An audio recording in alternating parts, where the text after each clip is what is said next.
What's going on? Welcome inside. Trent Rush here with Hall of Famer Mike Gillespie and the American Baseball Coach Association in the Hall of Fame. Coach here at UC Irvine the last 11 years. Excited to talk with Skip about your college career. Wes Clements is a Hall of Famer at the University of Arizona. He's with us as well. Skip, for you, this being the final month of the season in your long career, what has this year been like for you?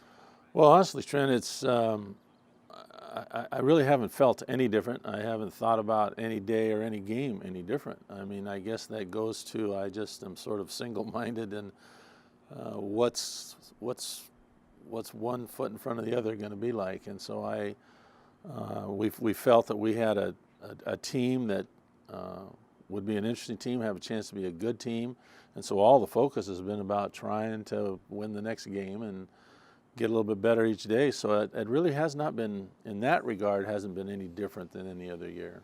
You're a baseball guy, and I know we're going to talk a lot about your baseball career and the state of the game and where we're at, but what's it like for you coming to the ballpark every day and getting to see these young guys and coach them up and take that experience and that knowledge that you've built over so many years and getting to instill that in these guys? I honestly, I can't know what it would have felt like to be in some other business or profession. I've never been in any other business or profession. In this world, though, it's the toy department, right? We hear that cliche quite a bit. It's fun. And for me, it's always been about the competition. That's really been the number one thing, and so that has continued through the years, no matter where I've been, the whole business of competing and trying to hold your own and maybe do a little bit better than hold your own sometimes. The other thing is that I think, other than when I look in the mirror, what happens as a result of what I do with these young people all the time and all these years, it really does sort of keep you feeling young, because you're with young people hearing young phrases and young comments, and I've enjoyed that. I really have. It's probably kept me from growing up, but it hasn't kept me from growing old. I want to take you back to the start, 1971. 37 years you've been at this. You're at College of Canyons, a junior college, right up the 5 freeway, a little bit north. They didn't even have a baseball program. You started it. From that day right there, could you ever have envisioned this? No. I had no thought of anything like this. And the fact of the matter is that it's interesting you mentioned that particular place, Wes. It was really a great place. It was a great place to live. It was a great place to raise a family, and great people to work with. And looking back on it, I'd have been happy to stay there. My experience there was as good as it could possibly be, and with people as great as you could ever want to work with. To your point, though, no, I could not have ever foreseen that I'd ever leave there. Well, with that being said, 37 years, you didn't do it alone. Your wife, Barbara, was with you through this whole, and I think the wives are the people that are forgotten when you have a long career like you've had. They're always in the background, but they always seem to be the biggest support base. Any thoughts?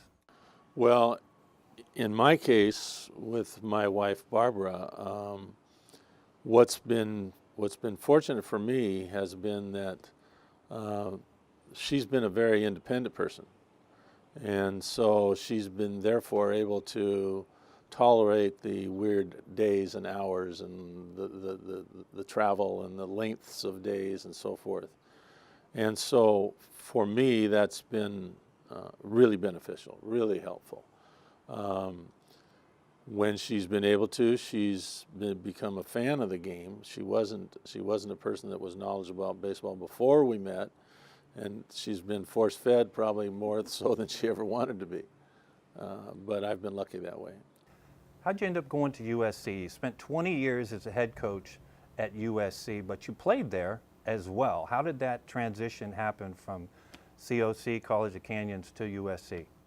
Well, Wes, I think it was just a matter of timing. I mean, that does get to be quite, I think, an involved story, because when Rod Dato determined that he would retire, it was coincidentally kind of concurrent with some some changes that were being made in both football and basketball there. And I think there was a little sentiment when they got to the baseball position that a person with a USC history or USC background, if they could find such a person that might fit, the timing would be right.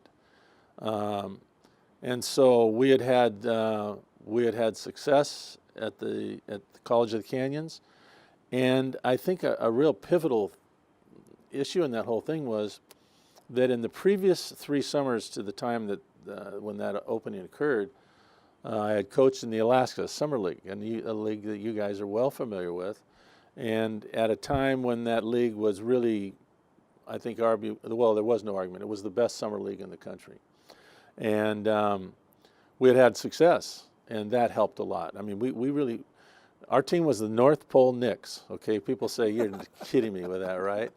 And on that team, I want you to know we had Chad Kruder, Andy Stankiewicz, Paul Ferries, Mark Grace, Todd Zeal.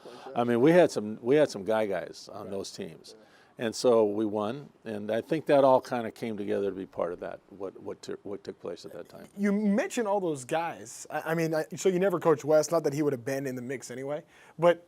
Who are some of the greats that you've coached? I mean, we know the names McGuire and Pryor and those kind of guys, but who jumps out to you when you think back to your time of the elite players that you've coached? Well, Mark McGuire had finished his playing time at SC 2 years before I got there, along with Randy Johnson, by the way. And but in the years that we were at SC, and of course I'd forget some names, but you mentioned Mark Pryor. We had Barry Zito, we had Seth Etherton, we had Jeff Jenkins, we had Jock Jones, we had Brett Boone, we had Aaron Boone. We had Randy Flores. Randy Flores, who now is the scouting director for the St. Louis Cardinals, is the winningest pitcher in the history of not only USC, but of the what now we know as the Pac-12. The names go on and on. Too many actually to recall on the spur of the moment, but you're right, there really were a lot of great players, and some of them are, well, one's a colleague of yours. John Jackson was a great baseball player. Rodney Peete was on those early teams. Jim Campanis was one of the great players on our early teams.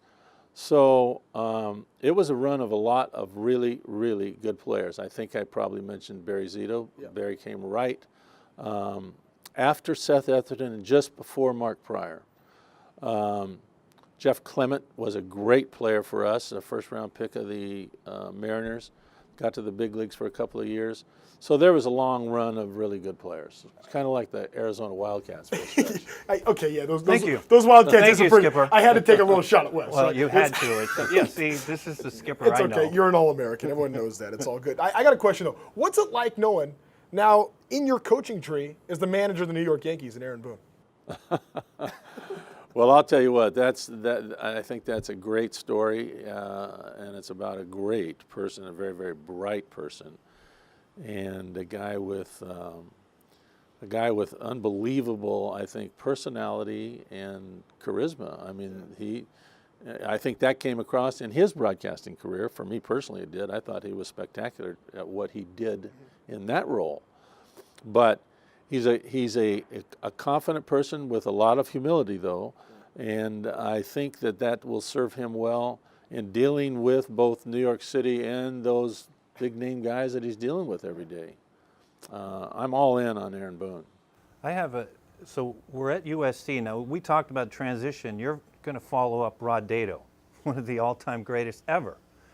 You spent 20 years at USC, and then you're going to hand it off to somebody that, for better words, is going to be a family member at some point in time, because it's Chad Kruder, who's somebody who went to USC, but he ends up marrying your daughter. Yes. When you handed it off at that meeting, did you say, good luck with the program, or don't cross me with my daughter? Yeah, it's interesting you raise that situation. Because I mentioned our summer baseball program at North Pole, and Chad was on those early teams, and that's where he met Kelly.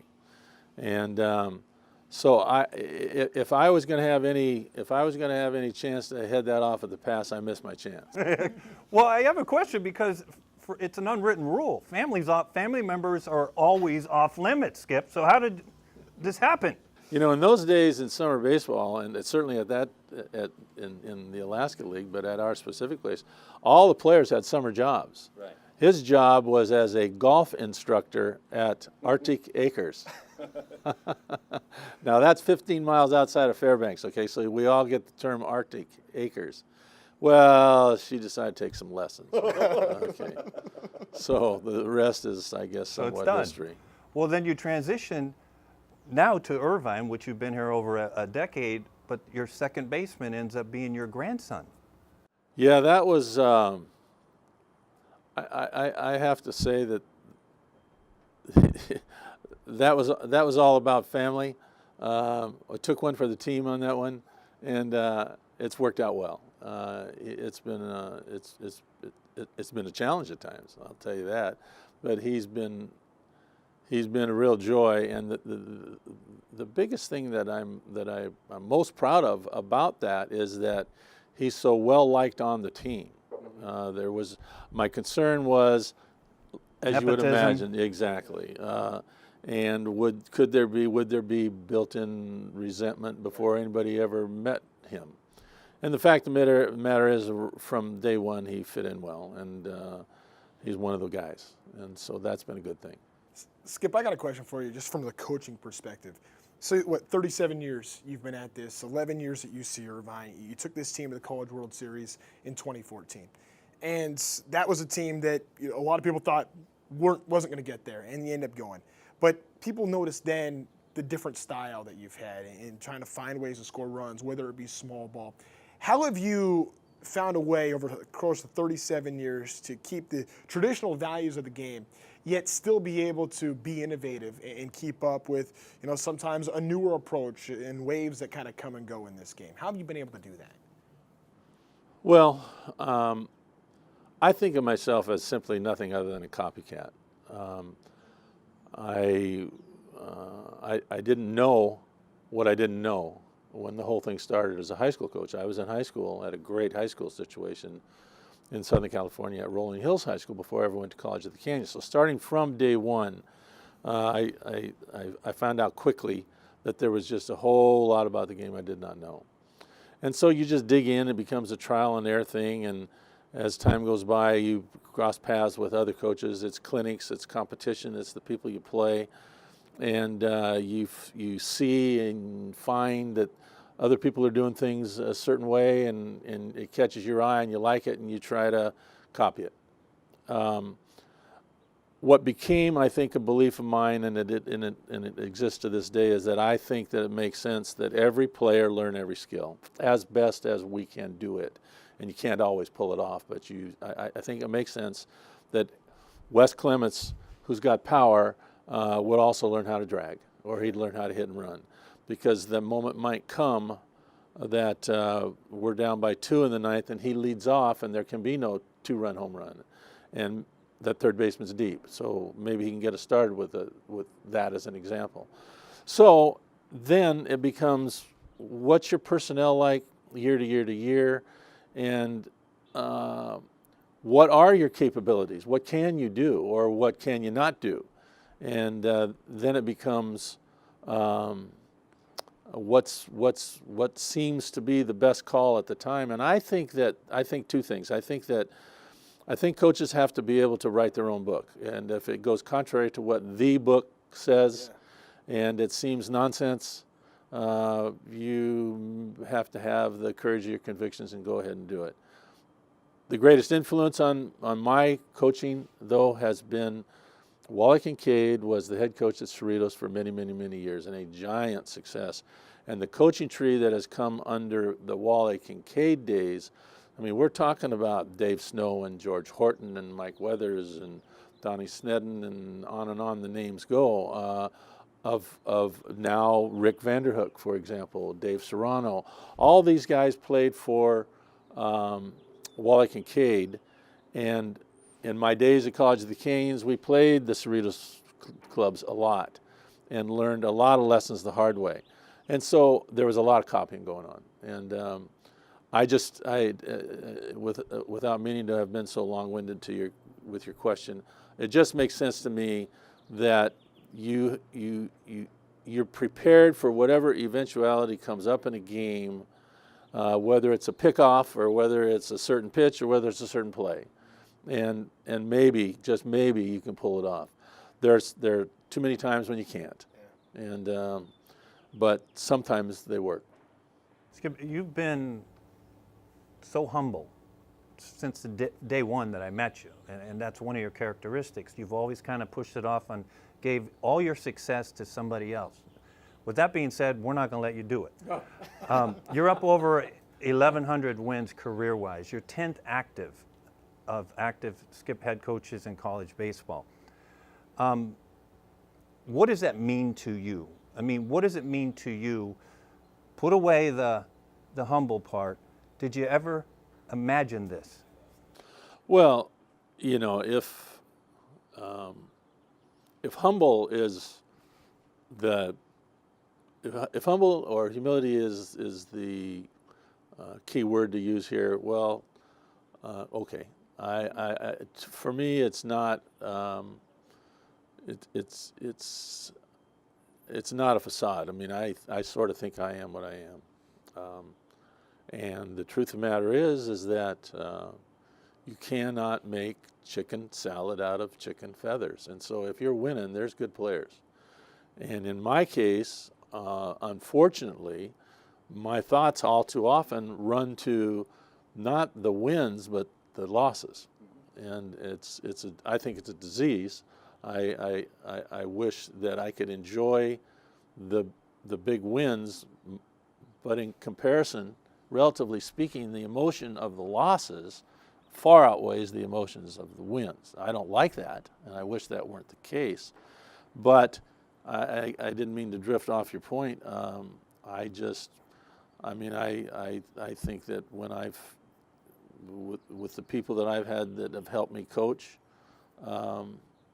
and the players that we've had, I think there's been a package of that creates a formula that you can have stretches where you can win, and you do win, and it's nothing more, I think, complicated than that. Skip, for me, this is twofold. Talking about where we're at today in the game of baseball, what are things that are really good about where this game's at right now? And conversely, what are things that you've seen over your 37 years that say, hey, this was really good that we used to do, and we don't do it enough now? Well, I think I have a few thoughts about that. I think, number one, the game is much, much greater. It's much bigger. It's much broader than if we think back to the early days. Even, and I'm thinking of the time that, say, Wes was at Arizona. The game has grown so much with the number of schools in the country, including in the cold weather parts of the country, where the game has exploded, where people figured out, whether it was athletic directors or communities or whatnot, that we can make baseball successful in Lubbock, Texas, or Baton Rouge, Louisiana, or Knoxville, Tennessee, or wherever it might be, Fresno, California. And people have invested in coaches, they've invested in facilities, they've invested budgets in recruiting, and they've allowed the game to grow at a number of places, a huge number of places. I mean, there are people, before we came on air, as you guys know, we were talking a little bit about these ratings and rankings. Well, we see teams' names in rankings now that you didn't even hear of 10 years ago, let alone 20 or 30 or 40 years ago, and that's a great thing. So that strikes me immediately when you raise that question. In the game itself, we of course, you know, in the beginning it was the wood bat, and then it's been all different levels of the aluminum bat, and that has changed the game. But also, I think what's changed the game has just been innovation, and it's been technology, as you well know because you work in it. In the recent 5 years, 7 years, 8 years, 10 years, the technology that's come into the game at the college game as well, and we know how it's been at the professional level, sure, but it's arrived in people that can afford it at the college level. And for me personally, that's intimidating, as you would imagine. I mean, I'm a rotary dial phone guy, okay?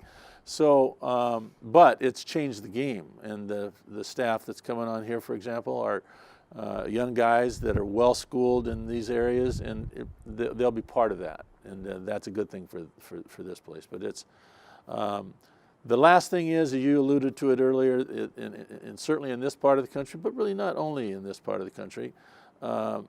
You see the game played where it's not just about the 3-run home run. We're going to play Oregon this weekend. We played Cal State Fullerton last weekend. I mentioned those schools in particular because when you play them, you better be ready to deal with a lot of things, including that they can hit.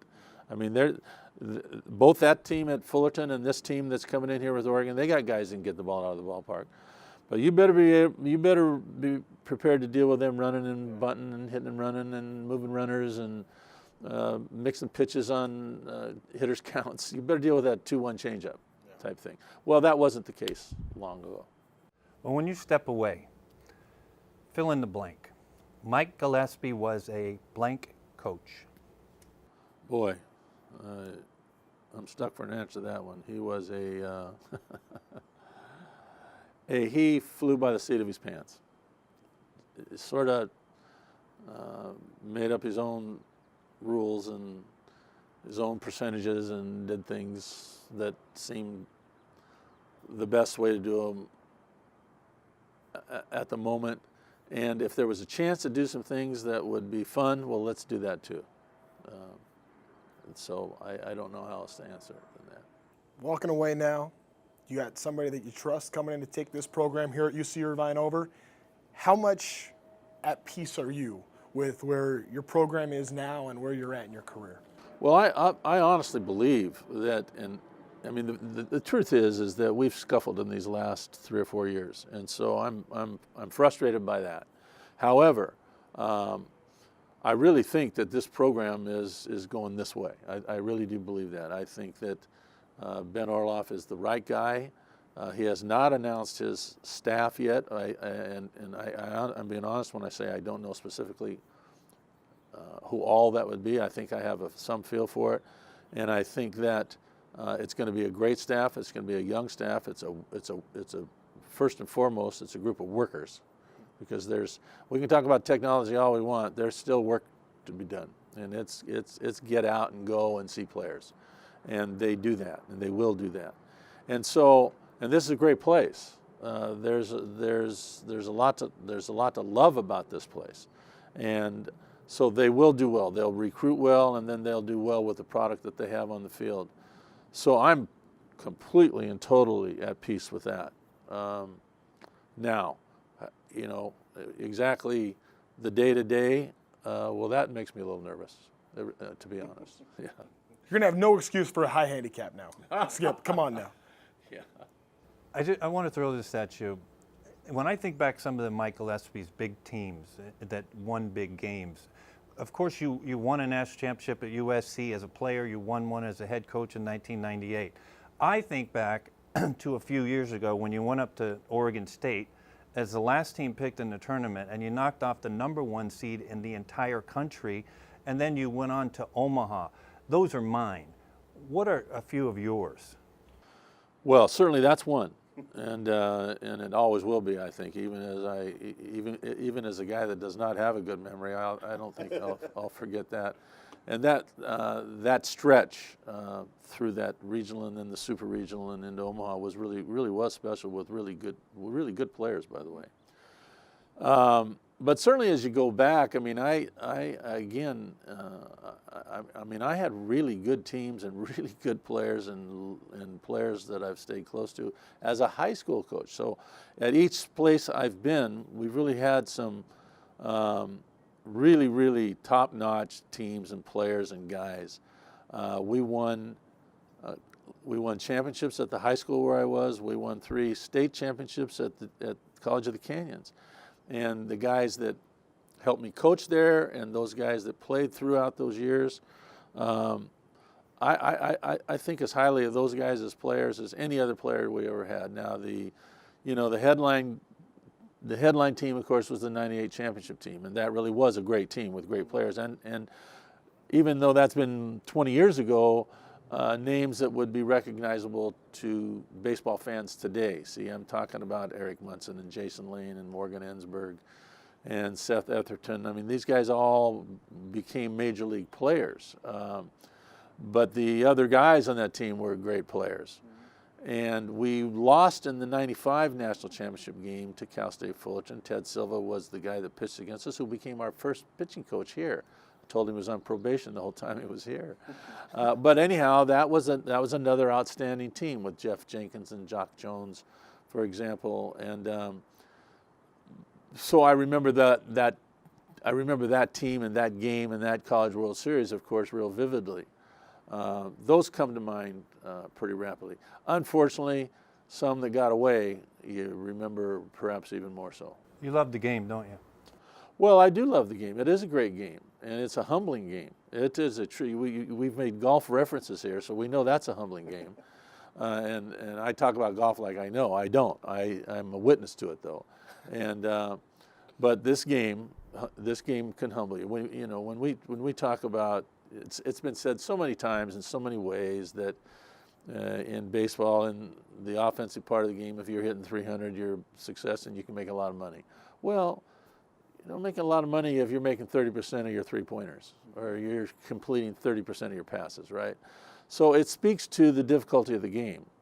And you guys are in this business and you see all kinds of games at all kinds of levels, at the top level.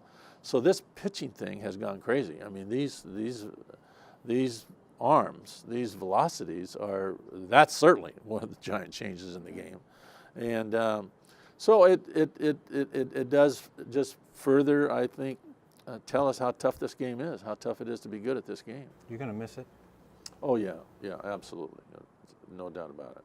Wes, you said Mike Gillespie is a blank. I say a teacher, and a great one for this game. And I appreciate just the time that you've spent, not just with us today, but over the last few years. And Skip, it's always a pleasure spending time with you. And thank you so much for your time today doing this. And looking forward to seeing you guys finish strong here. Thanks, Trent. Thanks, Wes. You're one of the best. Thank you. Thank you very much. Cool. Good. Thanks, Skip. Well done, boys. But I appreciate it. No, Thank you. That was very great. good. I enjoyed the conversation. Hope to see you. I'll be listening. I'll be watching.